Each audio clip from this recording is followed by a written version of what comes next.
Bismillahirrahmanirrahim. Alhamdulillahilladzi ahata bikulli syai'in ilma walladzi qala subhanahu wa ta'ala wa ma utitum minal ilmi illa qalila wa man yu'tal hikmata faqad utiya khairan katsira. Asyhadu an la ilaha illallah wahdahu la syarika lah fid dunya wal ukhra wa ashhadu anna sayyidana Muhammadan abduhu wa rasuluhul murtada. Allahumma salli wa sallim wa barik ala sayyidina Muhammadinil amin ala wahyis sama wa ala alihi wa sahbihi wa dhurriyyatihi wa man ihtada, amma ba'd.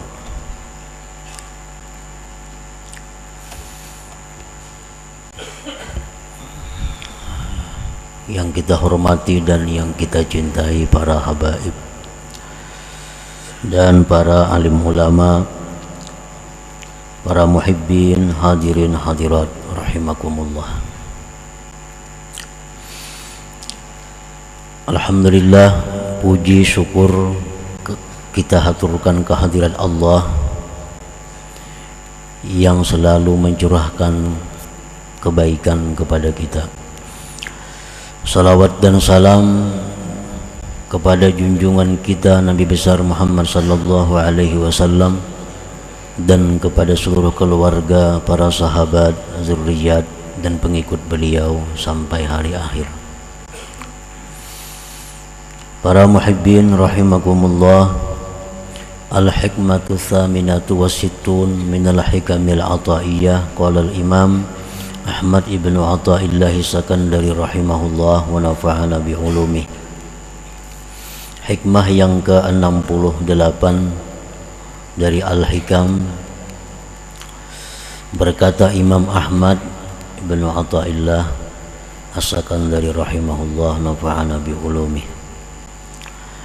Man ra'aitahu mujiban an kulli ma yus'al wa mu'abbiran an kulli ma syahid wa dzakiran li kulli ma alim fastadilla bihi ala wujudi jahlih. Yang artinya, barang siapa yang kamu lihat akan dia menjawab dari tiap-tiap yang ditanyakan dan mengibaratkan dari tiap-tiap yang dia saksikan dan menyebut bagi tiap-tiap yang dia ketahui, maka jadikanlah itu dalil atas adanya kebodohan orang tersebut.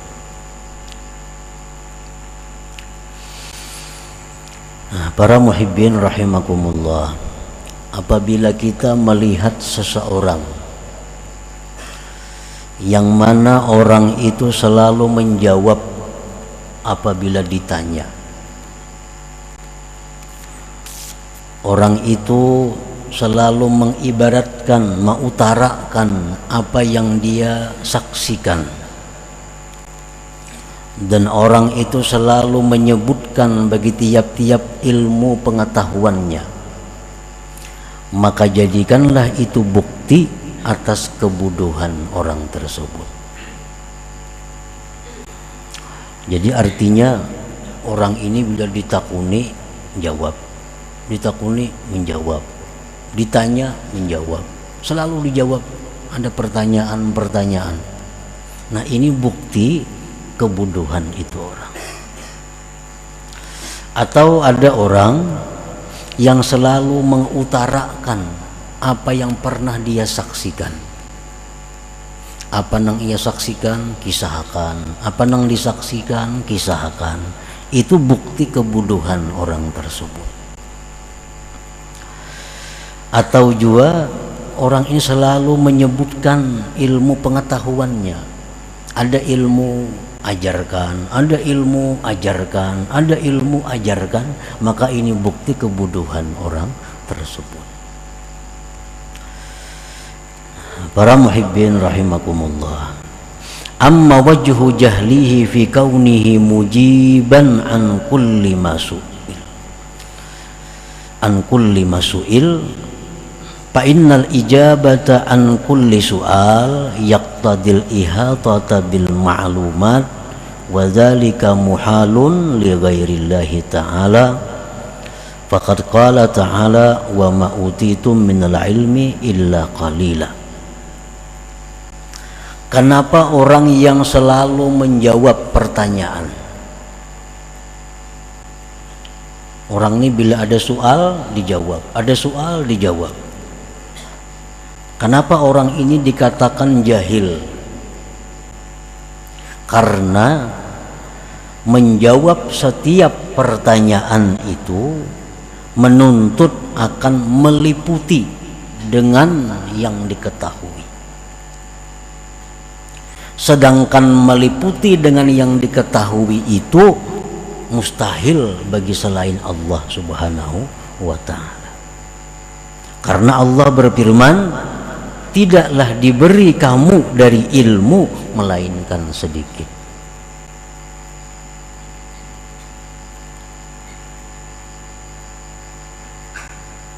Nah, pertama itu alasannya kenapa orang yang selalu menjawab soal dikatakan jahil.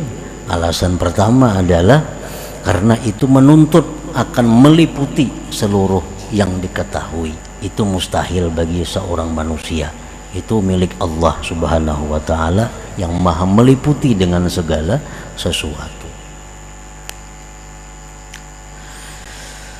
Wali anna sa'ila qad yakunu muta'annitan la yastahiqqu jawaba. Dan terkadang pula bahwasanya orang yang bertanya ini kadang-kadang orang yang ingkar, yang kada perlu dijawab, kada perlu dijawab. Kadang-kadang orang yang bertanya ini orangnya muta'annita, mungkir, hanya hendak bikin masalah. Nah, jadi kita dituntut untuk merenungi sebelum menjawab itu, apakah orang yang bertanya ini mungkir atau kada. Misalnya kita tahu orang ini sudah dikenal orang nang anti lawan maulid. Ini orang ini sudah dikenal maulid itu badakannya bid'ah nang sesat. Maulid itu hukumnya haram jarnya. Kasih itu kamari ini sudah orang kayak itu. Nah, lalu orang ini datang betakun lawan kita. Napa yuk hukumnya maulid itu? Kada perlu dijawab. Ini kada maasi juan jawaban kita. Nah, kita jawab jadi masalah, jadi keributan. Karena ini orang yang sudah punya pemahaman maulid itu bid'ah nang sesat. Kada perlu ditanggapi. Orang yang sudah punya pemahaman bahwa talqin itu bid'ah, mahaul bid'ah nang sesat, datang lawan kita bertakun, napa hukumnya menalkinakan orang mati ini tuh? Napa hukumnya membacakan Yasin di kubur itu? Sedangkan ini orang-orang yang anti dengan itu. Nah, ini bertakun lawan kita bukan untuk mencari pengetahuan kada, tapi hanya mengingkari. Nah, muta'annita. Nah, kalau orang-orang seperti ini datang kepada kita bertanya, bertakun, kada perlu ditanggapi. Karena ini kada berhak untuk dijawab. Kada perlu dijawab. Hendak menjawab juga jawab dengan la adri jawabannya. Apa jarnya hukumnya maulid tuh la adri? Apa artinya aku kada tahu? Bukan kada tahu hukumnya, kada tahu ikam ini pintar kah kada kah? Nah, itu maksudnya la adri. Imam Malik radhiyallahu anhu Beliau didatangi seseorang, orang itu bertanya kepada Imam Malik 32 masalah, 32 soal ditakunakan lawan Imam Malik. Sidin jawab 3, sisanya 29 Sidin jawab dengan la adri, kok kada tahu, kok kada tahu, iya kok kada tahu, aku kada tahu. 29 soal dijawab dengan tidak tahu, hanya 3 Sidin jawab. Ini bukti orang alim, bukti orang yang arif, kada selalu menjawab apa yang ditanyakan orang itu.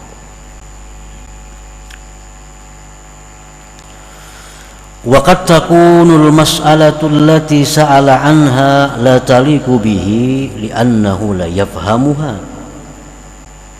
Dan terkadang pula masalah yang ditanyakannya itu tidak patut dengan dia.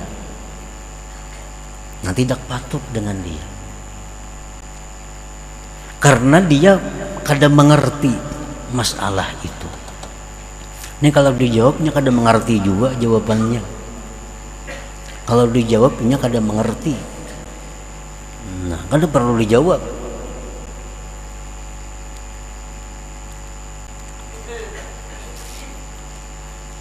Nah, jadi apabila kita menjawab selalu pertanyaan orang, itu bukti bahwa kita jahil. Jadi soal-soal orang, pertanyaan-pertanyaan orang itu dipilih-pilih. Misalnya orang bertanya 5 soal, ini yang patut dijawab sekian, yang patut kada dijawab sekian.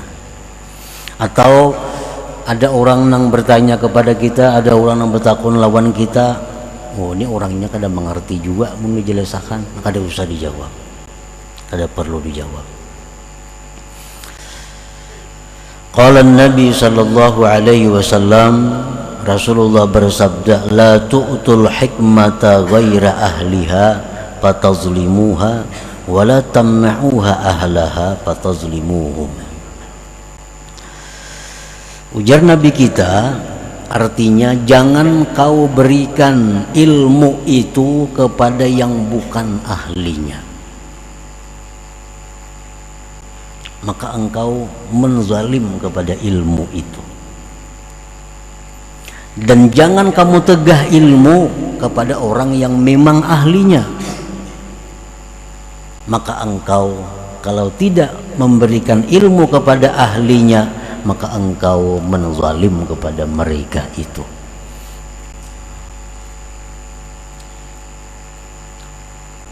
Jadi kada sembarang kita disuruh mengajarkan ilmu, kada sembarang kita disuruh menjawab pertanyaan hukum, pertanyaan masalah.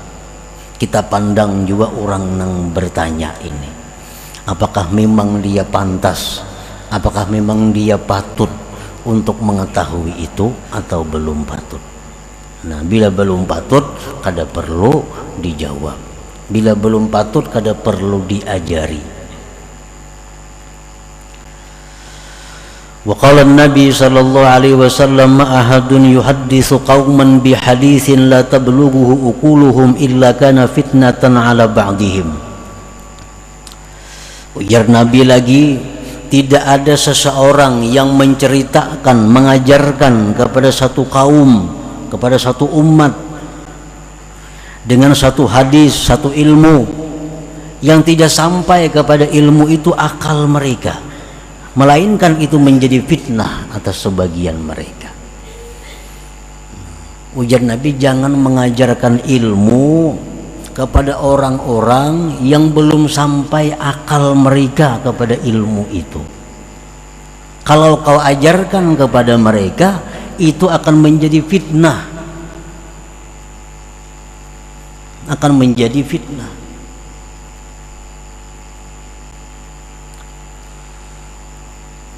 Ilmunya baik, ilmunya ada salah. Nang salah itu nang mengajarkan lawan nang dilajari. Makanya kita ada terjadi orang-orang nang kada bisa membayangan lagi mbah mengaji ilmu itu. Kenapa sebabnya? Ilmu itu bagus sebenarnya, cuma yang mengajar ini kada mengerti, nang dilajari kada paham. Ilmu yang begitu tinggi, ilmu yang begitu mulia, yang mestinya menambah semangat ibadah kepada Allah, sebaliknya kada sembahyang lagi. Orang yang sembahyang bahkan dipadahakannya kada sampai. Kan sudah terbalik tuh. Orang nang sembahyang macam Nabi sembahyang, sahabat sembahyang, tuh padahakannya kada sampai ajarnya. Inya lawan gurunya itu nang sampai, nang ada sembayangan lagi. Orang Jumatnya mau unjun di muka rumah. Padahal dahulu orang ini kaum di masjid, kaum. Begitu mengaji ilmu, ya dia macam itu. Pada ilmunya itu bujur, cuma akalnya ini belum sampai menerima. Nang mengajari sama, terjadilah fitnah tadi. Terjadi fitnah. Kayak ubat juga. Ubat tuh samuaan, ubat tuh baik.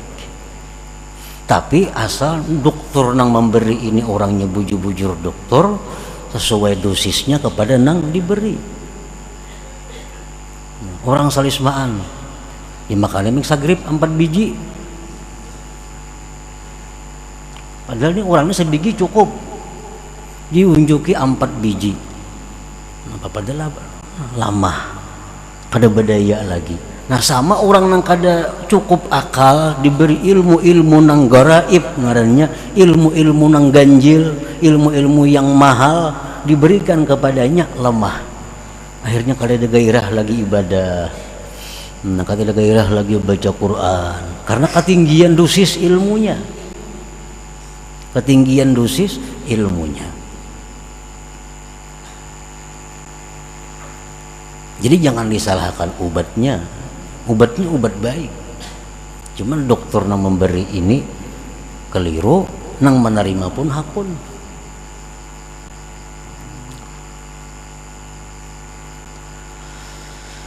Wa qala Asy-Sya'bi radhiyallahu anhu la tamna'ul ilma ahlah fata'thamu wa la tuhadditsu ghaira ahli fata'thamu. Jangan kamu cegah ilmu itu kepada orang yang berhak, maka engkau berdosa. Nah, orang ini memang berhak. Orang ini akalnya sudah cukup. Kada kita beri ilmu, kita berdosa. Dan jangan kamu berikan ilmu kepada orang yang bukan ahlinya, kamu pun berdosa juga. Nah, jadi kada kawa setiap pertanyaan-pertanyaan itu dijawab.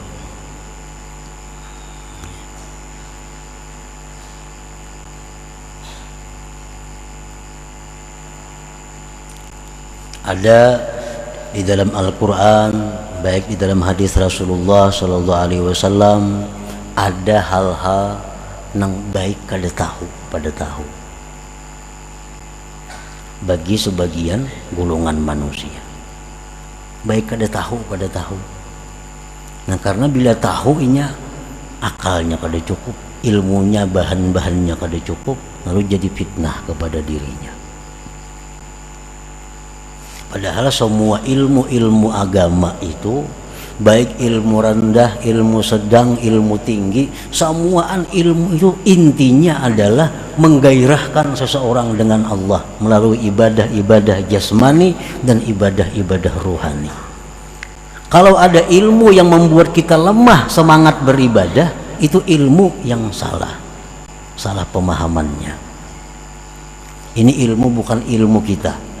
Kita bisa baca buku, tong baca buku asak jadi kulir sembahyang, jadi kulir menuntut ilmu. Nah berarti kita ini belum cukup akal kita untuk mempaham ilmu itu. Karena setiap ilmu itu intinya adalah mendorong semangat, menambah gairah, mendekatkan diri kepada Allah, baik jasmani atau rohani kita. Rohani dan jasmani itu mesti sama. Kada mau berpisah, terpisah mati. Sama aja ilmu syariat, ilmu hakikat itu kada mau terpisah. Kada mau terpisah.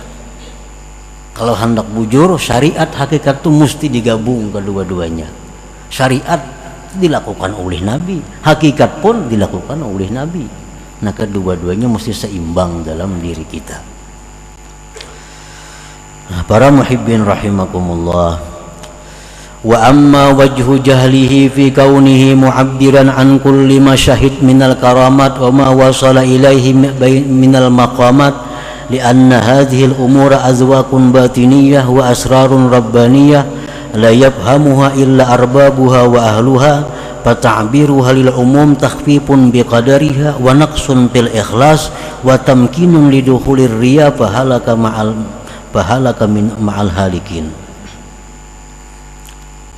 Kenapa orang yang selalu mengutarakan apa yang dia saksikan,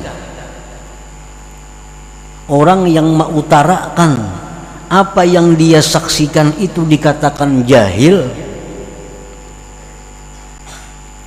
Karena apa yang dia saksikan daripada karamat-karamat itu adalah merupakan rasa-rasa batiniah, rahasia-rahasia ketuhanan yang kada dimengerti oleh orang yang belum sampai ke sana.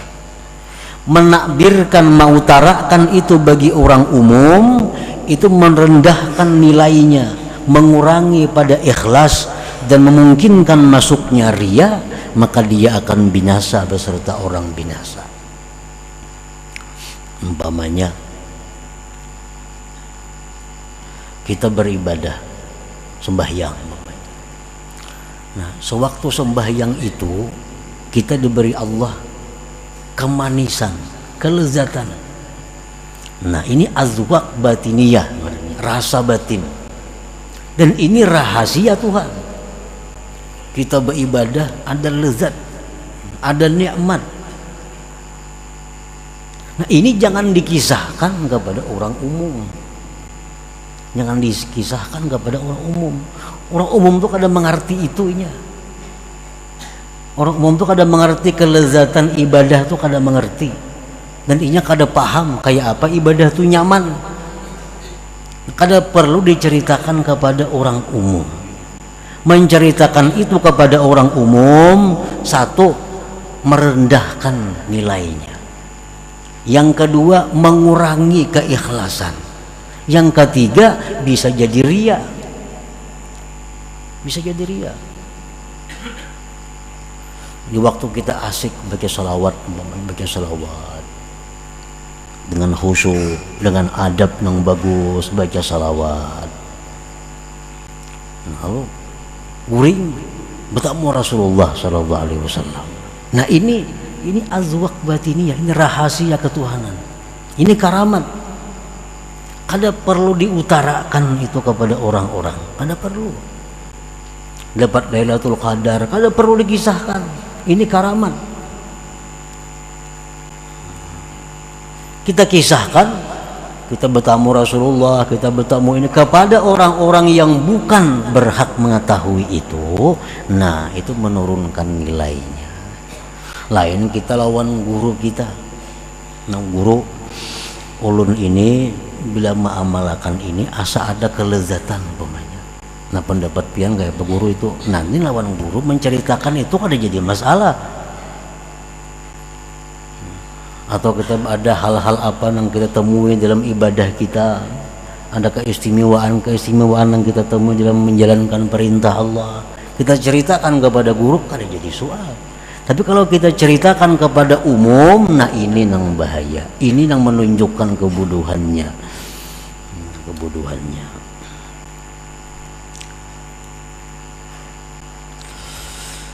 Wa amma wajhu jahlihi fi kaunihi dzakiran likulli ma'alim minal haqa'iq wal ulum wal ma'arif li'annahu jahila biqadariha wastakhabba sya'naha falau kanat indahu rafi'atan azizah ma'abshaha li ghairi ahliha.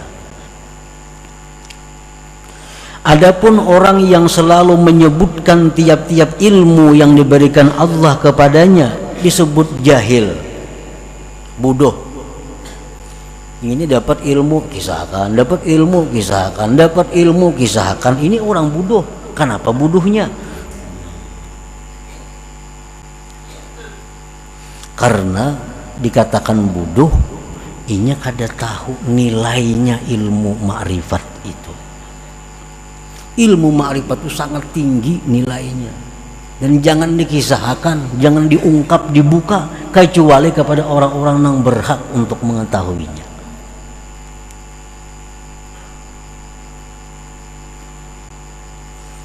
Nah, orang umpamanya contohnya berjual permata, berjual batu, cincin. Nah, ini ada berisi yakut nang harga 1 juta ada berisi yakut nang harga 500.000 ada berisi yakut nang harga 100.000 ada berisi yakut nang harga 100 juta ada, banyak berisi batu. Datang orang, orang ini orang miskin, orang kada berharta, datang kepada ampun batu nih, aku hendak aja bawa tas yakut adalah berisi ikam, aku hendak juga memakai yakut, ujar nang orang miskin nih. Nah kita ini banyak berisi yakut mulai nang 100.000 sampai 100 juta harganya. Nang mana nang kita tampayakan lawan si miskin nih yakut nih, nang mana kita tampayakan nang harga 100.000 kah kita tampayakan atau nang 100 juta kah ditampayakan. Nah kalau pedagang ini pintar, kada mau menampayakan nang 100 juta, kada bakal nukar inya, kada bakal nukar, kada kawan nukar. Nah ini berhubung ini orang miskin, nah ada yakut, nah ini bagus, berapa 100.000 harganya, nah bisa berjadian itu, karena akalnya 100.000, akal orang hanya seitu. Nah demikianlah ilmu artinya. Ilmu kayak itu, ada ilmu nang gana-gana, ada ilmu nang sedang-sedang, ada ilmu nang disebut gara ibul ilim, ilmu nang ganjil, ilmu nang mahal. Nah ilmu nang mahal ini hanya bisa dikisahkan, diajarkan kepada orang-orang nang punya harta. Artinya punya harta, punya akal, punya akal. An-nasu salasatu aqsam, awamun wasalik wa arif. Manusia itu ada 3 golongan. Ada disebut orang awam, ada disebut orang salikin, ada disebut orang arifin. Nah, orang awam orang kebanyakan manusia. Salik orang yang sudah mulai menata hidup di jalan Allah. Arif orang yang sudah sampai ke tujuannya. Nah Rasulullah sallallahu alaihi wasallam bersabda, umir khatiban nas ala qadri ukulihim. Ujar Nabi, kami disuruh menghitab manusia, menceramahi manusia, memandiri manusia atas kadar akal mereka. Ini akal orang awam, akal orang salikin, akal orang yang sudah ma'rifat. Contohnya mislu la ilaha illallah. Inna lil awam laha makna, walisalik laha makna, walil arif laha makna. La ilaha illallah, untuk orang awam itu ada maknanya, untuk orang salikin ada maknanya, untuk orang arif ada maknanya. Nah kalau ada orang awam batakun, mun kita berzikir la ilaha illallah tuh napa nang baik di hati. Ujar orang ini betakun lawan kita, ini orang awam, orang yang kada menuntut ilmu hidupnya, hanya tahu garis besar hukumnya. Betakun, mun aku berzikir la ilaha illallah napa nang baik di hati, ujarnya. Nah kalau ini orangnya orang awam, unjuk lawan inya makna orang awam. Nah, la ilaha illallah itu menurut orang awam artinya apa? La ma'buda bihaqqin illallah. Tidak ada yang disembah sebenarnya kecuali Allah. Nah itu yang cocok maknanya. Jadi boleh kamu berzikir la ilaha illallah, dalam hati tidak ada Tuhan yang disembah selain Allah. La ilaha illallah, tiada Tuhan yang disembah selain Allah. La ilaha illallah, dalam hati tiada Tuhan yang disembah selain Allah. Karena orang itu ukurannya itu. Nah, datang pulang orang yang menuntut ilmu, Nah, orang ini sudah bagus hidupnya di jalan Allah, nang halal, nang haram tahu, nang haram ditinggalkannya, nang ini diambil, nang baik diambilnya. Orangnya rajin menuntut ilmu, sudah salik, nang sudah salikin. Datang lawan kita, apa nang bagus maknanya la ilaha illallah tuh dalam hati, mun kita berzikir la ilaha illallah la. Nah, lain lawan yang tadi artinya. Nah, untuk orang seperti ini bisa kita beri, kalau ikam tuh maknanya la ilaha illallah, tidak ada yang berbuat kecuali Allah. Jadi bila ikam berzikir la ilaha illallah, tidak ada yang berbuat kecuali Allah, tidak ada yang berbuat. Nah, itu maknanya. Ini untuk orang yang sudah salikin. Nah, kalau orang yang sudah arif, lain lagi maknanya la ilaha illallah itu.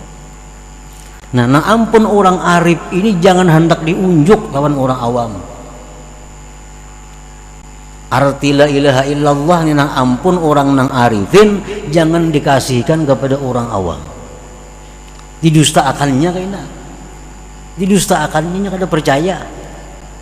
Kenapa? Akalnya kada sampai ke sana. Qala al-Imam Ali karramallahu wajhah haditsin nas biqadri ma yafhamun aturidu ay yukdzaballahu wa rasuluh. Ujar Sayyidina Ali, ceritakanlah kepada manusia dengan kadar yang mereka paham. Apakah kamu ingin bahwa Allah dan Rasul itu didustakan? Nah, kalau makna la ilaha illallah itu yang punya orang arif diberikan kepada orang awam, didustakannya kayaknya. Allah didustakannya. Kenapa? Karena kada sampai ke sana jenjang ilmunya, kada sampai ke sana jenjang akalnya. Jadi berilah dia ilmu, berilah dia pemahaman supaya mereka jangan sampai mendustakan Allah dan Rasul. Nah, para muhibbin rahimakumullah. Jadi ilmu, baik ilmu bawah, ilmu tengah, ilmu atas, semuaan sama.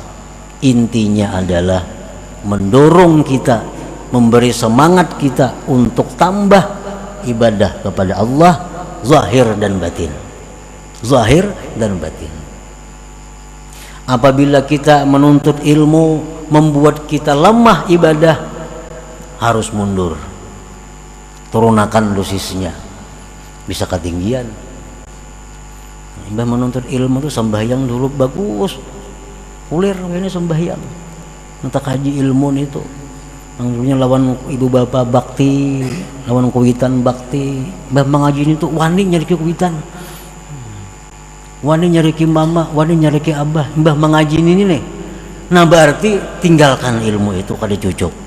Karena ilmu seseorang makin tinggi, makin hormat kepada kedua orang tuanya, makin cinta, makin bakti kepada kedua orang tuanya.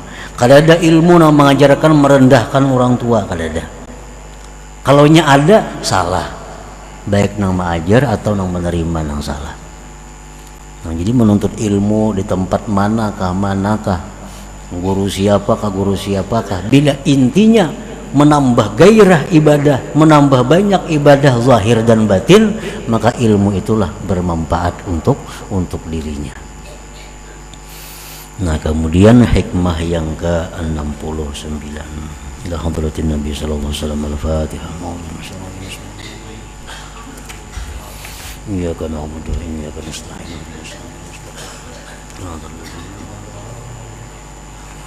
يا الله بها يا الله بها يا الله بحسن الخاتمة يا الله بها يا الله بها يا الله بحسن الخاتمة يا الله بها يا الله بها يا الله بحسن الخاتمة فيا أيها الرجل منه شفاعة صلوا عليه وسلموا تسليما اللهم صل وسلم